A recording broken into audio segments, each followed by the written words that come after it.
This time on Rad Video, we're talking about a few of your questions and also if the Olympics are going to ruin skateboard culture. Let's get into it.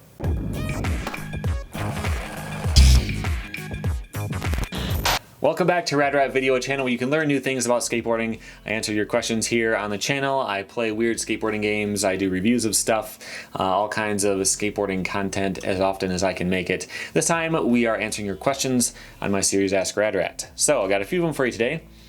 First one is from Christian, and he says, I recently got back into skating after many years, but I have this weird stance. I naturally push goofy, but I do all my tricks in regular. So I'm now in this weird situation where I have to skate switch to do any tricks while moving, but if I'm just skating from point A to point B, I will skate goofy. So my question is, should I focus on getting better at skating regular, or should I relearn tricks in goofy? Also, do you have any idea how common this mixed up stance is? So I knew a guy who was the same way in high school, where he was goofy, but he would push around goofy, but he did tricks switch all the time, which was kind of weird because I would argue with the guy because he was goofy, but like he would call names backwards. So he would do a half cab nose slide, and he would call it a tail slide. Like for the rest of us, he was the only goofy guy in the group. And for the rest of us, it would be like a nollie tail slide, but he was calling it just a tail slide, even though he was goofy, so it's a half cab nose slide. Like it gets confusing. And so, yeah, I've heard of it before. It does happen a little bit. What I would definitely do is just relearn pushing. That is one thing. You'll get used to it. It'll start to feel more natural for you. And then all of your tricks will be okay.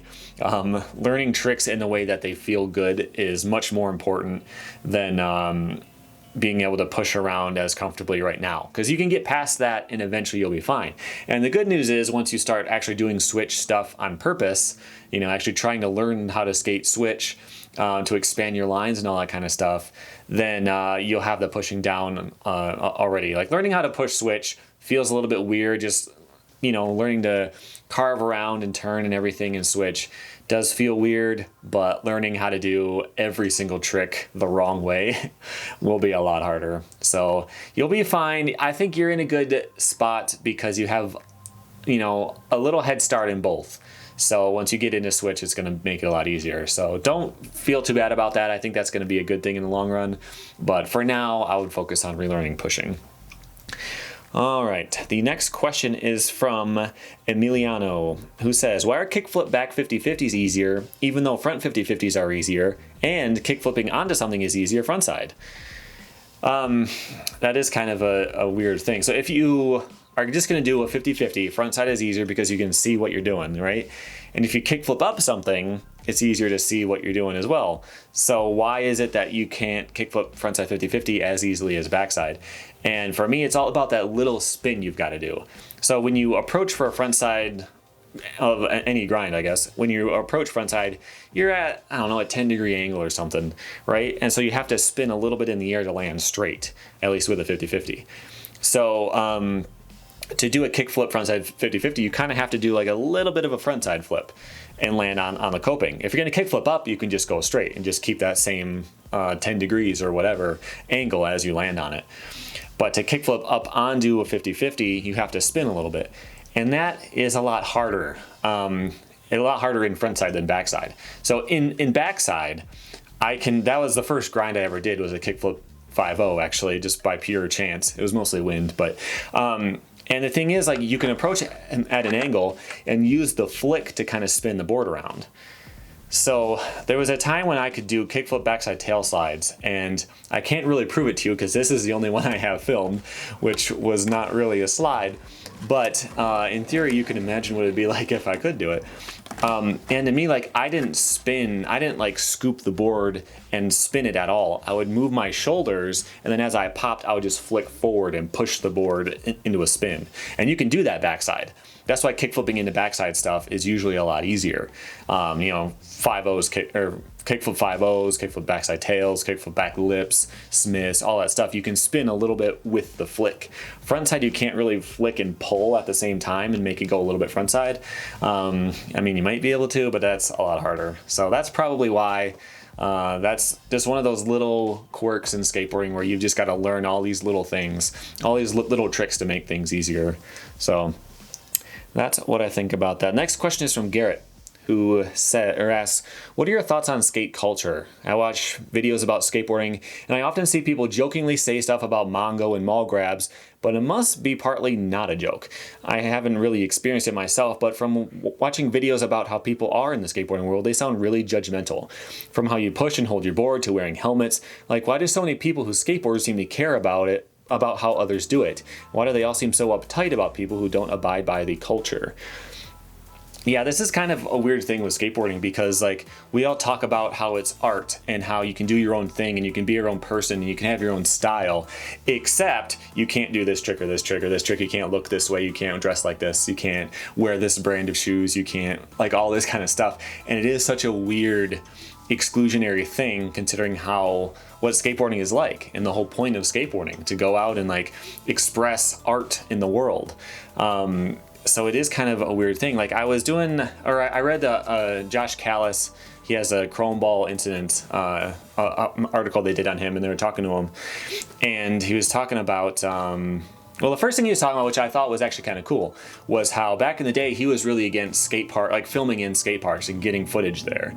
And now he thinks it's fine. Like it's just part of skateboarding. You can go out and film stuff in a skate park and it shouldn't make any difference anymore, which I do agree with. Like I care about the trick more than I care about like the risk you had of getting kicked out, although I'm impressed by that. But he also had these like top list of things that he hates about skateboarding. And his number one biggest thing that he hated in skateboarding was if your friend lands like his dream trick. He does like his ender in his video, lands it right in front of you. You can't get excited. You can't like run up and hug him. You can't, like, he says, this is skateboarding. You got to sit there. If he rolls by, you give him a bump. That's it. And it's just like, dude, why? Who cares? I can't look excited because I skateboard. Like, it's not a football, like a soccer goal, so I can't like get excited when somebody does something cool. Like, why do I have to act a certain way because I ride a skateboard? You know, it's really weird that people have those types of views in something that's so open. Like, there's so many different ways you can skate, and yet you're required to look and act and dress in a certain way. I was talking to a friend, and she was just kind of joking, but she was saying like, oh, you don't wear Zoo York, Etnies, I can't remember some of the other brands, but she started listing off these brands. Like, do you have shirts from these guys? I'm like, no. Then you're not a real skater. And again, she was joking, but like, there is a little bit of that, right? Like, you have to do things the same way that you're expected to do. Like, one thing, on my channel, I've done a lot of research on older stuff, like pros from the 90s and before. And a lot of times you'll hear them talk about kooks.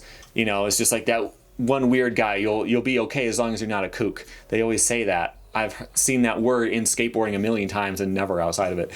But that's just kind of the thing. Like, that's the outsider, the weird guy who does that trick that's not popular, but he likes it anyway. How weird. Skateboarding is very exclusionary in some ways, but I would say it's definitely changing a lot right now. The way, like, you can do anything you want. The fact that my channel exists and that people watch it is proof of that. Like, I'm probably the king of the kooks. I think I've probably been called that officially by somebody. But like, yeah, I don't dress and act like most skaters, but I have a skateboard and I ride it around and I make it flip around and stuff, and I land back on it sometimes. And I slide on things with my skateboard sometimes. I'm just as much of a skateboarder as anyone else, and I don't have to conform to what other people want me to. So yeah, it is a little bit weird, but it's changing a lot. I've definitely seen that in the last few years. Things are getting more and more open. Different brands have different types of teams that do things in their own way, in a way that wasn't really a thing back when I first started. But that leads into the next question. And this one is from Ryan. And he says, as the next Olympics is the first one containing skateboarding, a lot of people have been debating its impact. Do you think it will get more people skating or just ruin the skate culture? So we were just talking about skate culture, and I do think that it could be a positive thing. Like, one thing that I really like if you watch some of the most popular YouTube skateboarders, like the Braille channel and stuff like that, they're always very friendly. They're really open. They're, trying to teach people. They're doing like fun things and experimenting with things and like, just messing around on their skateboards. And it's very like family friendly and stuff. And like, it's more of a welcoming and open type of thing. And I'm really into that. I think there's room for all kinds of skateboarding stuff, obviously, but like having a more inviting skateboarding culture, I think would be a good thing. So there's people who saw Nigel Houston do a cool trick on their TV and they decide to start skateboarding, and they don't know anything about the culture, and them and a bunch of their friends all start learning tricks and they're just looking up trick tips online and they don't fit in with the rest of skateboarders. I say, welcome to skateboarding. I don't have any problem with that. I think that's going to be cool because they might be better. Maybe their way will be better than what we've been doing all this time. So I'm actually looking forward to that. Having more and more skateboarders is a good thing, depending on how it goes. Obviously, I don't necessarily want skate parks to be flooded with little kids. Like my town, if you follow me on Instagram, I posted, it's like last year, I posted what the skate park in my town looks like. The gravel is it looks like they haven't patched it or done anything to it in 20 years or something like that. You can't even roll on it. But the town has gotten a big tax thing and they're going to build 3 new skate parks in town. And that's awesome. So I'm looking forward to going there. Now, they're not going to be done till... is it this fall, I guess? But like, if I go there and it's all these kids who just bought their first Walmart skateboard and they're getting in the way, I'm not going to enjoy that too much. But at least they're not on scooters, right? So I don't know.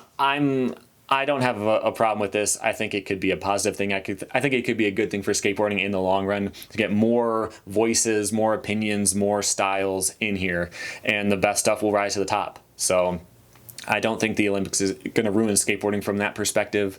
There's debate about whether it's ruining the artistic integrity and stuff like that. But yeah, I'm not really concerned about this. I think skateboard culture will be fine. It might actually develop and grow and get better as a result of this. But I guess time will tell on that.